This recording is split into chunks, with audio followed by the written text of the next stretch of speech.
In this episode, I have the opportunity to speak with Ryan Michler. He is the founder of the movement and podcast called Order of Man. He's also a best-selling author of the book Sovereignty, Battle for the Hearts and Minds of Men. He's also somebody who I have drawn some virtual mentorship from. I'm also part of the Mastermind group that he leads up through the Order of Man called the Iron Council, and have seen significant value in my personal life. And we can dig into that on the basis of the Order of Man and how it all started with Ryan's personal journey and how mental fortitude, taking personal responsibility for his own actions, evolved to this movement. And we discuss a few other topics like personal growth, the need for variability, and we talk about time travel. No, not actually traveling in time, but the value of mentorships and the fact that there's a roadmap, a map set out with mentors. And we dig into a few other things and his personal favorite rest and recovery methods. So sit back, listen, and I would encourage you to follow Ryan at Ryan Michler or the Order of Man on Instagram. But enjoy. Thanks.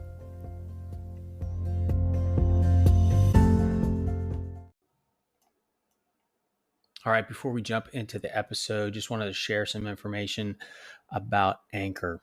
It's a great free platform for starting out a podcast. It's what I've been using, and it was a great turnkey solution for me to be able to focus on the primary mission of my podcast and not worry as much about how to get the word out, where to post, things of that nature. Anchor takes care of that for you. They distribute, they set up a platform that is easy to use with lots of tutorials. They give recommendations and coaching on how to even interview on your podcast to get you started. So I would encourage you to look into it. Download the free Anchor app or go to anchor.fm to get started. Now, on to the episode. All right, welcome to another episode of the Rest and Recovery Podcast. My guest today is none other than Ryan Michler, founder of the movement that is the Order of Man. He's a podcaster, author, husband, and father. Welcome, Ryan. Welcome to the podcast. Looking forward to it, man. I'm glad to be joining you today. Yeah, grateful for your time. Thank you. Before we jumped into it, I did want to... I attended the main event last year and meant to ask you this, but how did you meet up with Steven Mansfield? He's kind of how I've located you is that right? Years ago. Yeah. Oh, cool. Yeah. I think Steven initially came on my podcast to discuss his book, Mansfield's Book of Manly Men, which is somewhere up there.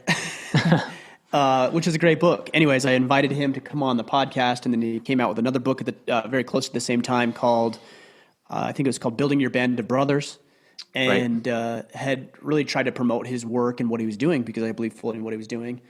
And then we had a meetup several years ago in Nashville, and we reached out to him and asked if he'd be willing to come out and speak because he's part of the time he spends in Nashville. So he said, yeah, I would love to do that. So he came and spoke at our event.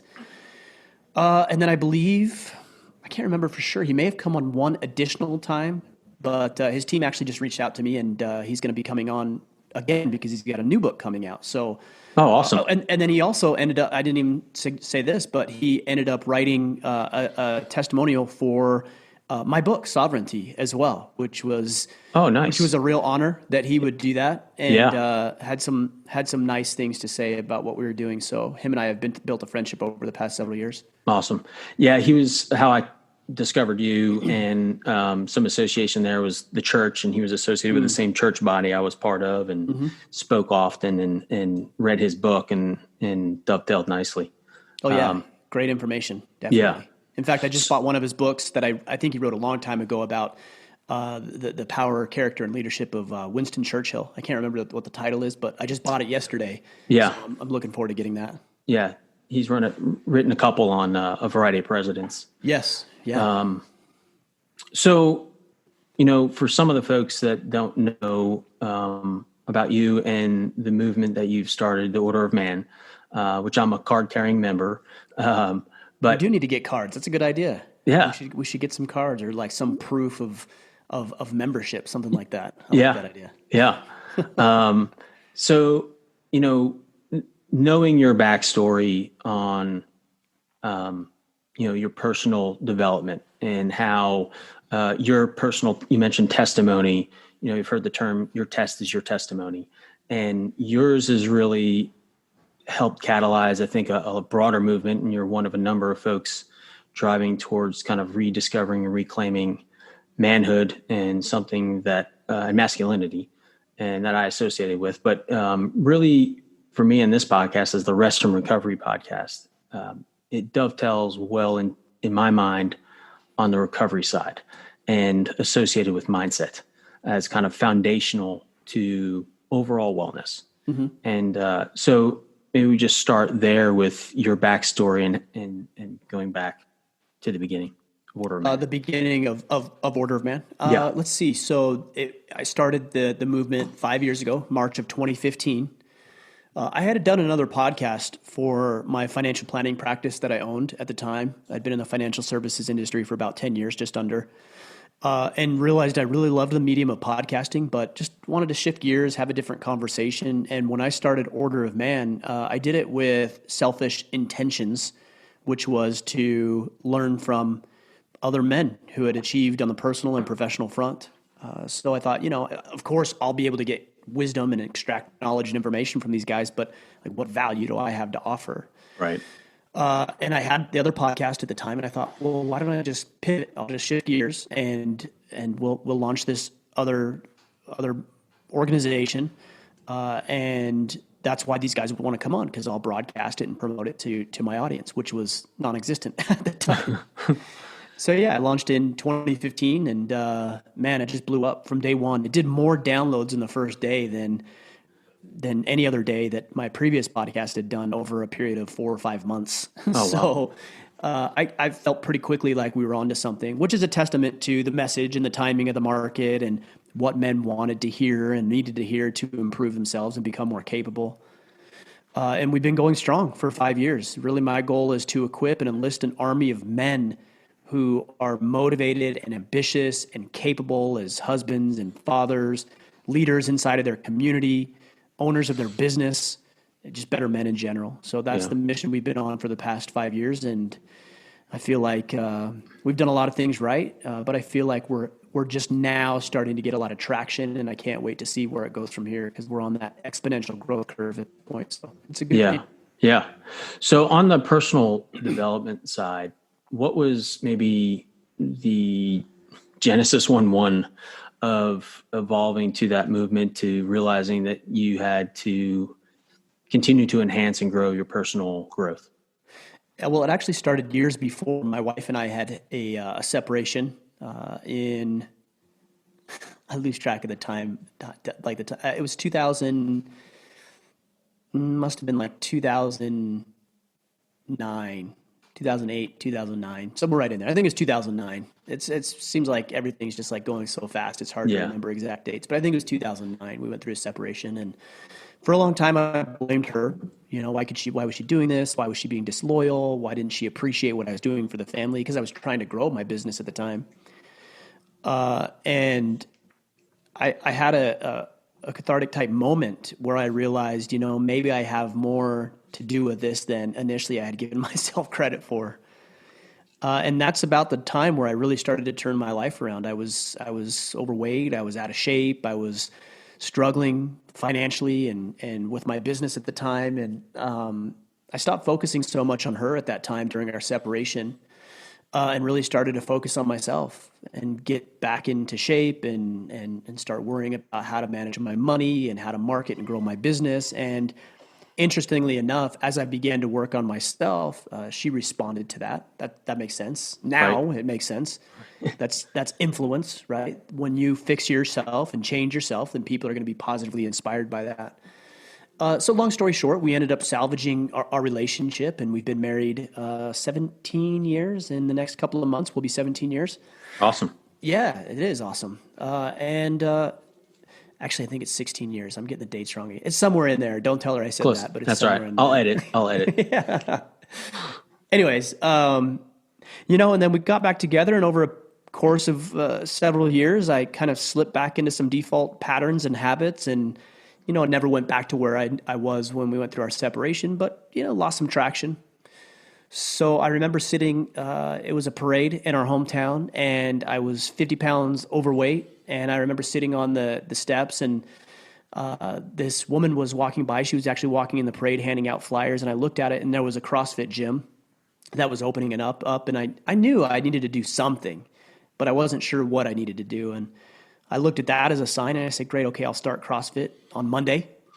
And I went on Monday and went religiously for 5 days a week for years. And it was amazing how much that transformed my life. And then eventually, and again, I'm skipping ahead here, but eventually through the things that I learned about my fitness and through growing the business and trying to be more influential and leading my family and doing all the things that I felt like I was starting to get a hold of, I thought this would be a great opportunity to share this with other people. And so that's the timeline of really the catalyst, the start of Order of Man. Great. Yeah, I could definitely relate. It's probably why I have been following you for much of that time frame, and went ahead and about a year ago joined the Iron Council, which is a different element of the order, but it was just the transformation piece, right? Being able to recognize. So within yourself, as you came to that conclusion and started to kind of pivot right away from the way you were to the way you have evolved now, was there something specific within yourself that you realized, gosh, I'm looking at this the wrong way, or, I'm approaching this the wrong way, or my pride's getting in the way? Yeah, a lot of it had to do with responsibility. I had given away so much power and authority over my life to other people, to the company I was working with at the time, to the economy, to the president, to my wife, to my kids. I thought it was everybody else's responsibility to ensure that my finances were taken care of, or that I was fulfilled in my marriage, or that my business was growing. I had put it on everybody else, and it's tempting to do, but what I realized, and it took a long time to realize this, but what I realized is when you give away power and responsibility and authority, whether you're doing it intentionally or unintentionally, you're giving away sovereignty. You're giving away power that you have to actually correct and rectify the situation you may find yourself in, right? Because if it's somebody else's responsibility or somebody else's fault, then you basically have handcuffed yourself, tied your hands behind your back and said, hey, there's nothing I can do. I just have to wait until these external circumstances change. Yeah. And that passive approach to life obviously produces less than desirable results. It wasn't until I began to recapture some of that sovereignty, some of that control and responsibility over my life, the goods and the bads, like the positives and the negatives, the failures, the successes, all of it. Sure. You can't cherry pick, right? Oh, this is going well is because of me. Oh, that's not going well, it's because of somebody else. It's either all you or all something else. It's right. And it's never all something else. It's always all you. So I realized that I've got to take the good with the bad, and I can't throw the baby out with the bathwater, and I'm going to take full responsibility for every element of my life and let the chips fall where they may. And when I started to do that and implement the systems and strategies that I share and have been over the past 5 years, my life began to turn around. I started making more money, advancement within my career, the relationship was better, the intimacy was better, more connected with my kids, physical health much better.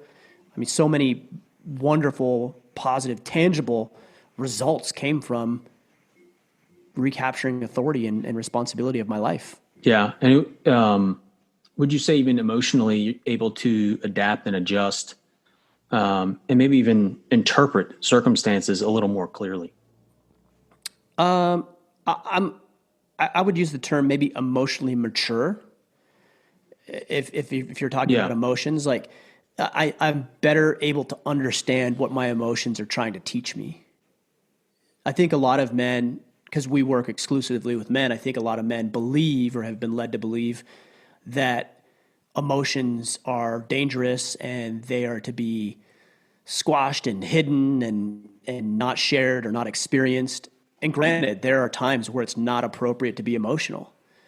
But there's also times where it's appropriate to take a step back and try to interpret like you would a dream or a complex math problem, what it is you're trying to do and figure out and why you feel the way you do. So for example, if you're angry about something, anger actually might be the right emotion.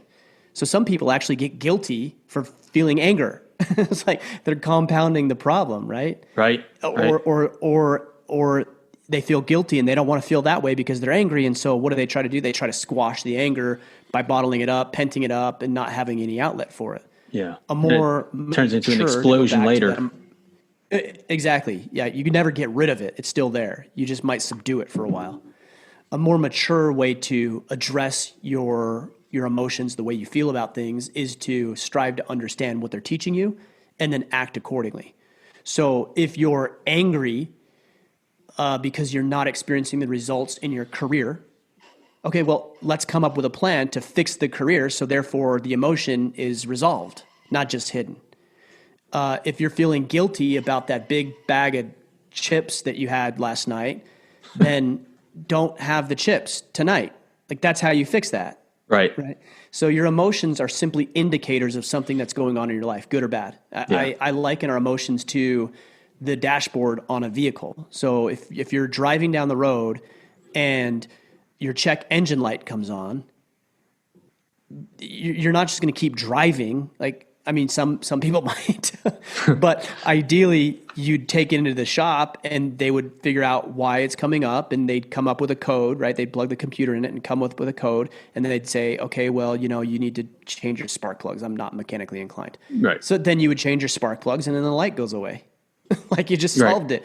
Or if you're looking at the fuel gauge and you're driving down the road and the gas, the fuel light comes on and says you're low on gas, well, then you find the next gas station and you put gas in your vehicle and then you just keep driving. Like, right. It's simply an indicator for something that needs to be addressed. Yeah. And I guess related to the way I posed the question, like the dashboard also can be faulty, meaning you can have that check engine light and there might be nothing wrong. It might be the sensor. So if you relate that to emotions, if your sensor, you're interpreting the information coming in incorrectly, you're going to respond disproportionate to the circumstance. Does that make sense? It does make sense. I'm not sure I entirely agree with the metaphor, but I think I agree with the underlying philosophy, which is that it could be easy for you to misinterpret what your emotion is telling you. Right. Yeah. Yes, I agree with that. Yeah. So as you were progressing, it's personal development, it's for us to understand, it seems we have to sometimes make things binary, but in all reality, we've got multiple things happening. So how do you work through the tension between progress and perfection? Action.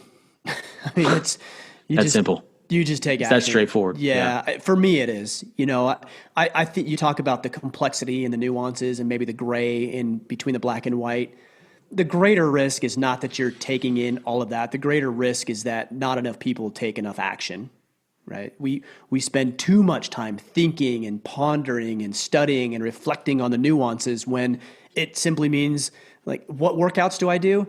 I don't know. You just go work out. You just lift something heavy. If there's a tire, you go lift it. If you have a sledgehammer, you hit it against that tire. If you have a little bit of space, you go run. If you have some heavy things, you deadlift it. If you can do an incline press, then that's what you do. And if you don't have that, then you do some push-ups. It's the greater risk lies in not doing anything, not thinking about it too much. Right.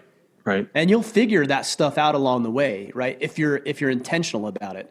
So let's just take it in the context of working out, because I know a lot of your audience is interested in being healthy. If you start working and then you reflect on, okay, did that work? I did this workout and I feel it here, or I feel it there, or I've been doing it for 30 days, 60 days, 90 days, and I'm seeing results. I'm losing weight. I'm gaining strength because I'm documenting it. Okay, well, that's how you begin to fix it. That's how you address the nuances. Like, maybe instead of doing a bench press, I'm going to start working on an incline press to hit my upper chest instead, right? So you start working on those nuances, but it's like walking in the path of a forest. Sometimes you don't know where the path leads, and you actually don't get to see where the path leads until you take the first couple of steps and you walk into that forest, you walk on that trail, and then you're presented with a couple options, and then you take another step and you're presented with different options, but you don't get to see it. There's no map, right? And we can talk about that in a minute because there is kind of a map, and I'll explain what I mean. But for you individually, you don't get to see it until you start taking the action and start walking the path. And then you can figure it out from there. So you mentioned the map. Yeah. Well, the map is, it's a funny way to say it, but the map is time travelers. So let me explain what I mean by that, because that's kind of an interesting thought. And I heard this one time, and it made so much sense to me. If you take an individual, not anybody, doesn't matter, and you do what they do, you follow their path, you're going to end up where they are. So in a way, you get to see what your future looks like. These are time travelers. If you're following somebody who's producing less than favorable results, they're coming back in time to tell you that the path you're currently on is going to yield this result. Yeah, I understand. And the opposite holds true. If you see somebody who's successful, let's say you want to follow you or me or whoever you're inspired by, and you say, I want to do what that guy does. I'm a time traveler. I've already been to your future. If you do what I do and what I've done, then it's likely you're going to produce similar results in your life. Yeah. So the map is mentors. Find people who have done what it is you're after and do what they do. It's like programming. You just put it into the computer, run the script, and that's the result that it produces for you. That's awesome. Yeah. I never thought of it in the context of, time travelers or the roadmap. That's a good, metaphor for it. Well, it is good because look, a lot of people, so for example, we work with a lot of men, and a lot of men have some real contention and animosity built up about their fathers. And yet they're doing the same damn things that their father did, expecting that somehow they're going to end up in a different place. It's like, look, if you don't respect who that man is, like, why in the world would he's your future. He's you 20 or 30 years from now. Yeah. And if you don't want to end up in that future, whatever that space looks like, then you got to be in somebody else's future. You've got to follow a different path. Yeah. Yeah. So, a lot of it has to do with the mental fortitude. So what are some of the maybe tools that you've used over your lifespan that either enable or empower strengthening that mental fortitude? Does it still revolve around action? Yes, action above and beyond what you were expecting, because you can train mental fortitude. So I was in the military, and in 2005, we went to Ramadi, Iraq. And when we were in Camp Shelby, which is in Mississippi, doing some training, we had our battalion commander lead us on a run. And during the run, he said, we're going to do 4 laps around the base or whatever. I can't really remember what it was, but he told us what we were going to do. So we get done with the 4 laps, and we're winding down. And what does your mind do? You're like, oh, good, I'm ending, I'm done. Like, this is over, good, I want it to be done. We get to where we had started, and he says, we're going to run it again. and then he explained, we're going to run it again because I want you to be prepared that the end might not actually be the end. What you perceive as being the end, you might have to go further. And I want you to prove to yourself that you're capable of more than you thought you were. Yeah.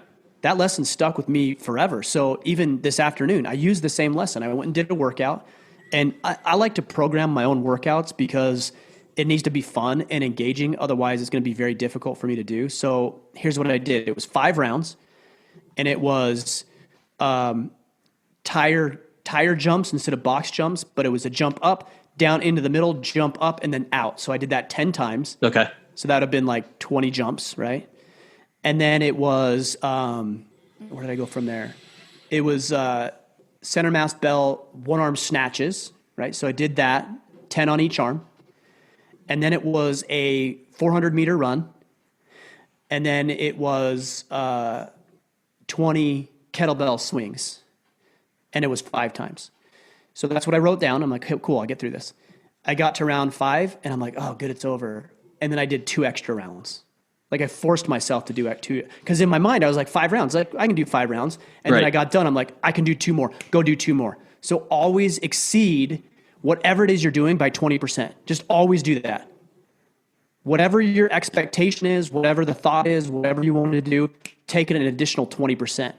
And what you begin to prove is that you're capable of going that additional 20%. and you make it more difficult than maybe it has to be, so that in moments of real stress and toil and turmoil, you're capable of dealing with uncertainty, variables, and unknowns. You have to train your mind to be able to do that. Yeah. If you always just simply meet the expectation, that's great, that's fine. But that's like the minimum. That's like the minimum required. And if you want to do more, you want to be more, you want to be capable of more, then you have to continually exceed the expectation in all ways. If you tell a client, hey, I'll get this to you in 5 days, you better get it to them in 4. 20% better than what you said you were going to do. Yeah. Yeah. Exceed the expectation in all ways. Yeah. My day job historically has been in kind of sales, IT sales, and all sales training was a similar mindset where they would say the people who end up not making it through sales or sticking with sales will often stop at, they give a number and they'll say, 8. But if you go to that 9th and 10th call, the scale of growth and success, the bell curve shoots straight up. Right. And that it's another example of what you're saying is like, don't underestimate yourself. Take that one more step further. In my financial planning practice, when I was getting it launched, we were trained to make anywhere from 10 to 15 calls per day. It was my goal to make 30 calls per day.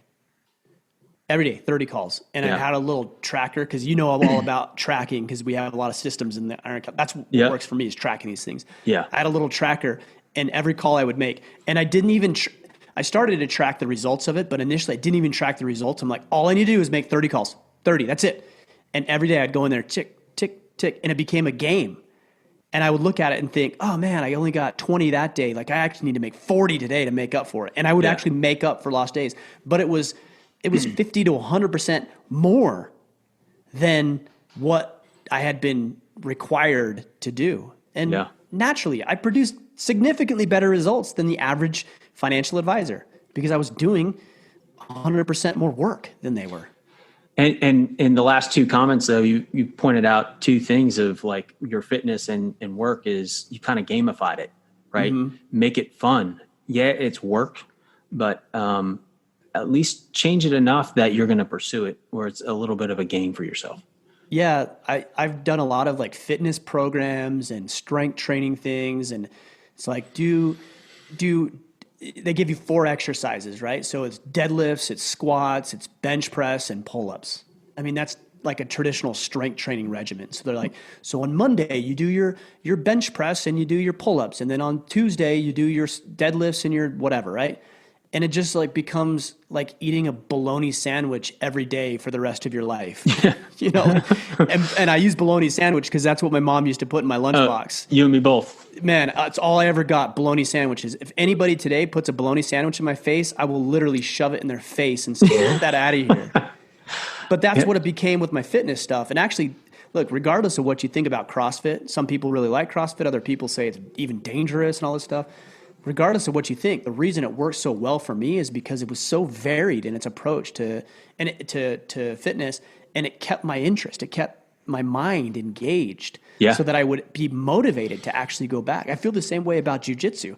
When I go train, every day is different. And when I roll with this guy compared to that guy, it's like solving a completely different puzzle. And that to me engages the mind, which keeps me going back, and that's good for my body, obviously. Yeah. Yeah, it's probably in poor taste, but I used to always make the similar joke is my ADD kicks in and is like, I need variability. I need different ways of doing something because otherwise, like, it's probably in line with the New Year's resolution where you're not going to pursue it because you're just you just do this one thing over and over again. And then, you get bored or you lose track of the whole point and the vision behind it. Yeah. I mean, you use the term ADD and I know you're saying that tongue in cheek. It's not even ADD. It's just human nature. Like even the palate, like when they do hot dog eating contests, I read this once, they do hot dog eating contests. People are capable of eating more hot dogs than they do, like, which is really gross to think about because basically that's bologna in a, exactly. Like a log form, right? So, but there was this guy and I can't remember who it is, but he was a hot dog eating champion. And he realized that he needed to cleanse his palate because his palate was getting so bored that his body would begin to reject these hot dogs because you're eating the same thing over and over and over again, mass quantities in a single sitting. So he started dipping in water, like drinking water to like clean and refresh his palate and reset his palate. It's the same in any facet of life. Like you need variability. Your muscles even need variability. If you continue to do the same thing, you'll produce some level of result, but then you'll plateau, right? Because your body has become accustomed to it. Right. And so you need the variance in order to stimulate new muscle growth, new development. The same is true with your mental capacity, your emotional well-being, your physical and spiritual well-being. The same is true. You need the variability because you need to be stimulated in different ways.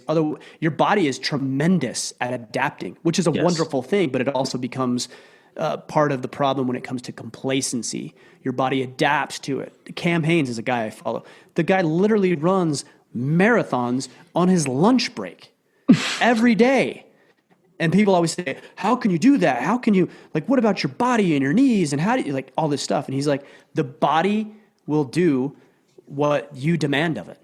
His body has evolved and adapted in a way that most people's haven't, not because they're not capable, but because he's trained it to do that. Wim Hof is very much the same way. Oh, how could you sit in an ice bath for 2 hours? Because he's trained his body to be capable of doing that. Any human being can do that. You just have to train your body to do it. And you know, those examples made me think of, you know, where somebody may be starting out and you talk about the roadmap or the time traveler, and we look ahead, but sometimes we have to make sure the context is aligned properly, that you're at 2 minutes, he's at 2 hours. Don't try and jump in a ice pool for 2 hours if you've never developed your way up to it. So you have to have the right amount of stress and adaptation over time. Yeah. You have to earn those stripes. You know, you don't get to shortcut. You don't get to fast forward. There's certain things that you can do that are more efficient, right? But you don't get to skip the lessons. You don't get to skip the training that goes into it. You actually have to suffer and go through it and build up the resiliency.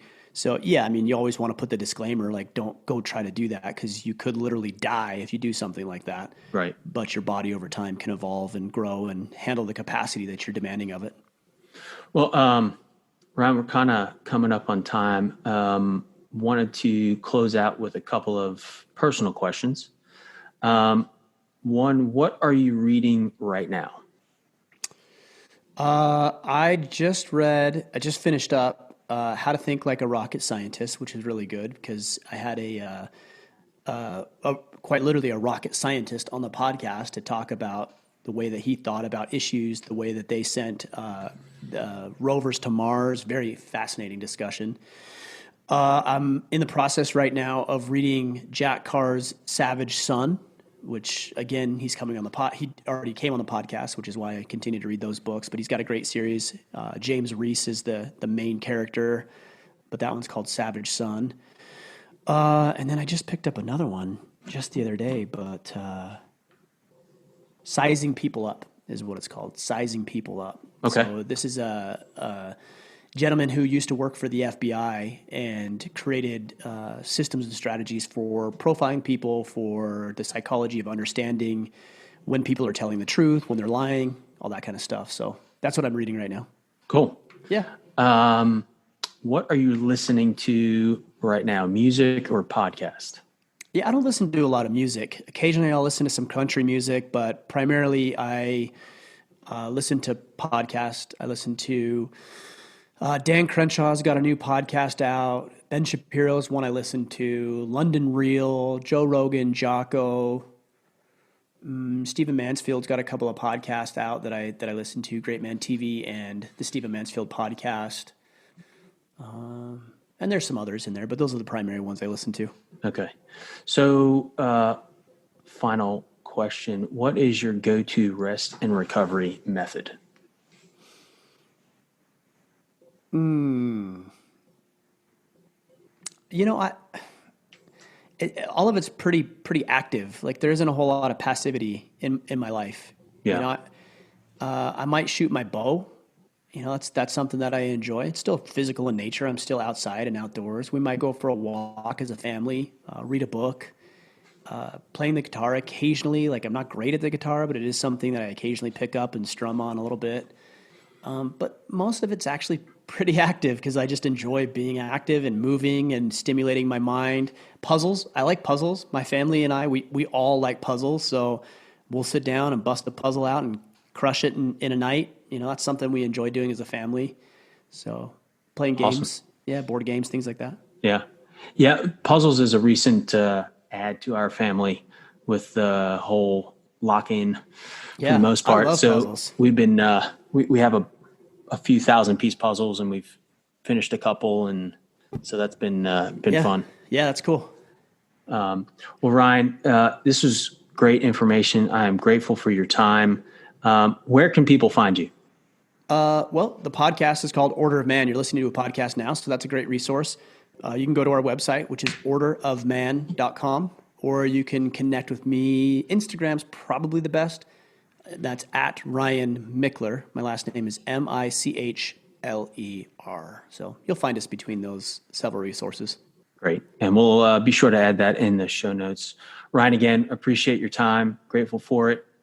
Be well. Thanks, Scott. Appreciate you, man. Thanks for the opportunity.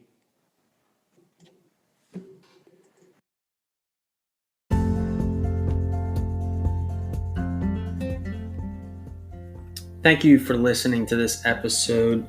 Lots of great practical tips covered here today. And if you know someone who could get some value out of this episode, please share. Be super grateful. We're all about being well and improving our life. And so if someone can get value out of this, please remember to subscribe, review, and share. Again, grateful for you. Remember, be rested, be well.